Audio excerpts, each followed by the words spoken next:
మంత్రి కేటీఆర్ మెట్రోలో ప్రయాణించారు. ఏసీసీ హెచ్ఐసిసి రియల్ ఎస్టేట్ ప్రతినిధుల సమావేశంలో హైదరాబాద్ భవిష్యత్తు ప్రణాళికను ఆవిష్కరించిన అనంతరం రాయదుర్గం నుంచి బేగంపేట వరకు ప్రయాణించారు. దాదాపు 20 నిమిషాల పాటు ప్రయాణికులతో ఆయన ముచ్చటించారు. వందలాది మంది ప్రయాణికులు ఉత్సాహం చూపించారు.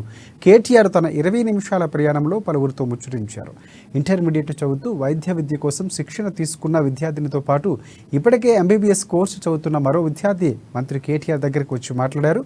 జర్నీలో బయోటెక్నాలజీ రంగంలో చేస్తున్న మరో ప్రయాణికుడు కేటీఆర్తో సెల్ఫీ తీసుకున్నారు. చదువుకున్న యువకులు ముఖ్యంగా ఫస్ట్ టైం ఓటర్లు ఖచ్చితంగా ఎన్నికల ప్రక్రియలో భాగంగా భాగస్వాములు కావాలని, 1 గంట సమయాన్ని ఈ ప్రక్రియలో పాల్గొనేందుకు కేటాయిస్తే మరో 5 ఏళ్ల పాటు మంచి నాయకులు ఎన్నుకోవచ్చని కేటీఆర్ వారికి సూచించారు.